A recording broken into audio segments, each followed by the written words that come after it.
guys. So I wrote a chapter. It's actually chapter 42, but there's been some activity over there. And it's kind of a chapter that can stand on its own, and it's probably the most important one. So I thought I would just release it now and just have it out there for anyone who needs it. It's it's an important one. Chapter 42, published April 22nd, 2023. The legacy that was passed on to me through Betsy and others was passed on to her through her sponsor, Georgie and others. Georgie got it from others too, and on and on. Even the men who founded Alcoholics Anonymous borrowed from other places, religions, philosophies, etc. There's no one specific leader who gets all the praise. It counts on individuals coming together for a greater purpose. Hint, hint. I couldn't have done it without all the ones who came before me. I am not chosen, nor am I particularly special.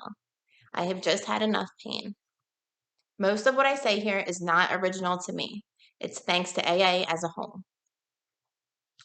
To the addicts and alcoholics struggling to find their way. There was once a time that I couldn't imagine living without drugs and alcohol. They were my answer to everything. By the end, I couldn't do anything without them. Incomprehensible demoralization to the T. The story I told in chapter 1 was just one of many experiences like that. I would have done anything for a drink or a drug. I was not above any self-centered attempt to escape myself. I once heard a lady at a meeting say, I would have killed my own mother for a drink. That I understood, and right then I knew I was where I was supposed to be. Stealing, lying, cheating, using my sex appeal, I've done it all. Sleeping on sidewalks, peeing my pants, broken bones, blackouts, regular occurrences. Jails and institutions, I've been in many. The only thing left for me out there was death, but knowing that wasn't the worst part. The worst part was the absolute insanity of living in my head, the incessant obsession, hating myself and everyone else, the constant running. The fact that there wasn't enough drugs or alcohol in the whole wide world to shut off my brain.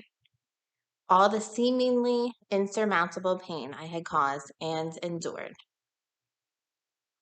I didn't come to sobriety because I really wanted to stop or because I wanted to be a good person. I came because I had nowhere else to go and the drugs and alcohol stopped working. I wasn't deserving, but that didn't matter. It mattered that I showed up and kept showing up. I kept showing up for me. I tell you this to invite you to see a possibility. There is another way. Even if you don't see it, or if your mind is lying to you, or if you think it's too late for you, it's not. There is a path that cannot fail. People may fail it, but the path does not. As Rumi said, those who don't want to change, let them sleep. If you are not ready, it's okay. Hopefully you will survive and get another chance. We will still be here when you've had enough, should you need us. If you are willing to go to any lengths to stay sober, I would like to share with you some of my experiences, along with the things that helped me the most. Keep in mind the path is a general one. My words here, just an overview. A path designed to bring you to your own attention, because the truth is, that's the real problem. You. Look, there's a little chipmunk. Hello, chipmunk. It's a path that gives you a way out of hell if you so choose. There are many twists and turns and ways to trudge it. I can only tell you what has worked for me. Likely the details of your journey look different than mine. It's okay. Compare yourself to yourself only. Also, some may disagree. Some may say their way is the only way. C'est la vie. Don't worry about people. Worry about you. You will find your tribe, as there's a wrench for every nut. The best thing I did in my first year of sobriety was build a solid foundation, just like they told me. I made staying sober the most important thing in my life. And it still is. I am sober continuously now for a long time, but it is not because of me, more despite. It is by God's grace. If I stopped doing any of the things I was taught in the beginning, it wouldn't take long for me to be that lost girl yet again. I've known people who are sober for decades, drink or get high again. Nothing good comes from that. Also, no one is ever struck that way like lightning. It is always caused by some deviation from the path. Many of the world's saddest things are due to drugs and alcohol. Most people in jail are there because of something done under the influence. For example, my brother, who you'll find out about later. Countless casualties, innocent and otherwise. I'm no different than them. I am them. A day at a time, I stick to the basics under any and all conditions. I've done many things wrong, but because of this, I haven't been lost again. In my experience, most people don't get multiple chances. Many die tragically. My cousin, for example, who you'll also see about, forever breaking the hearts of the people who love them. One man I think of often, Bob. He was sober for many years and built a wonderful life. Got married, got a career, had children, money, all the things. Eventually, his sobriety wasn't a priority anymore. He stopped going to meetings and in time drank again. He ended up losing everything. For several years following, I watched him go in and out. He never could quite get it back again.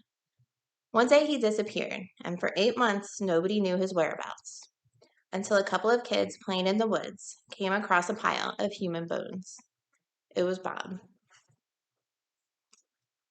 Another, a woman I sponsored who called me an AA Nazi because of how serious I was about sobriety. She was super smart, nurturing, hilarious. I loved her. She always had one foot out the door, though. She held on to people tied to her addiction. That would be her downfall. She drank again and very quickly wasted away. Her liver couldn't handle it, and she ended up with cirrhosis. I went to visit her in the hospital at the end. I was sad to see that no one else was there. I remember that her lips were so dry, I wet them with ice. She wasn't supposed to eat solid foods, but all she wanted was some snacks. I got some from the vending machine and fed them to her one by one. She died alone soon after. There are so many stories like these that I could write volumes of encyclopedias about them. It's gut-wrenching for many reasons, but also because I have found that deep down, addicts and alcoholics are among the most wonderful, caring, compassionate, and creative people here.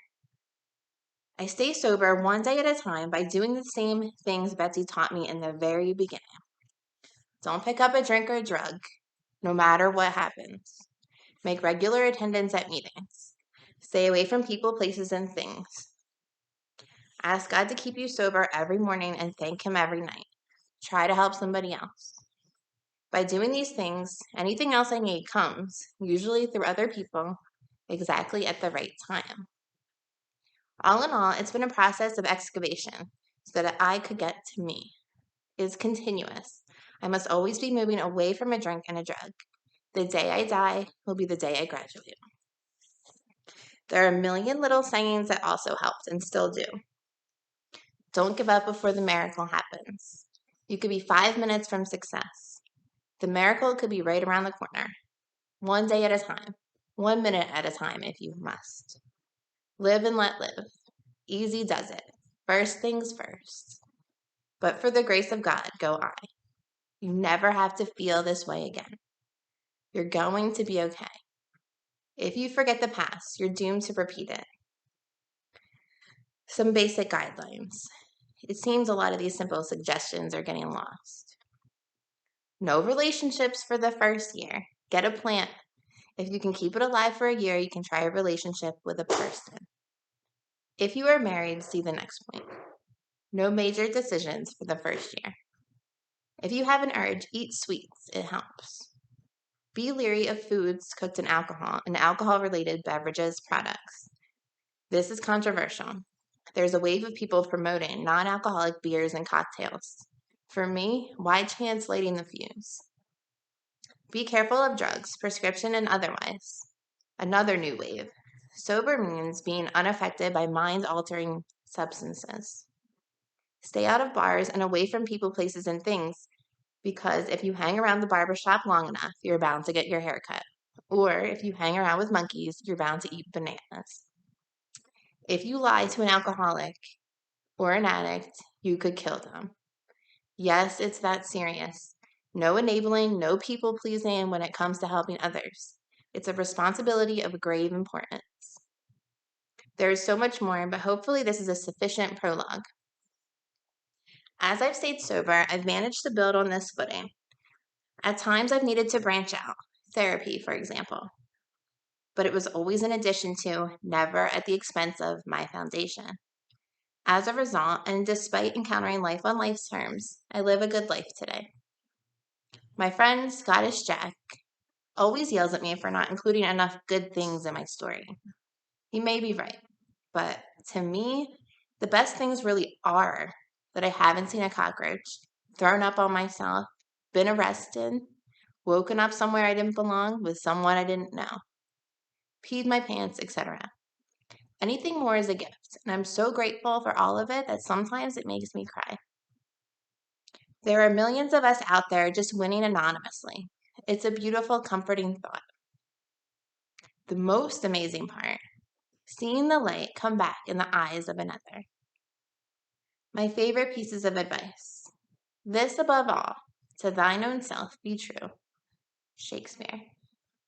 Stay sober, and you got the world by the balls. Betsy. Funny but powerful in its simple truth. By the way, Betsy didn't have the best reputation everywhere she went, nor do I. She cared loudly and passionately with love of the realest variety, honesty. Understand there is not always a gentle way to tell the truth, and it will not always be well received. That doesn't make it wrong. Dare to have the courage of your convictions. If you need help or are interested in learning further, you can visit aa.org. If you love someone who needs help, alanon.org. If I've missed anything or if something else helps you or you feel compelled to speak on this topic, please share in the comments. You never know who needs what only you can give. So that's it.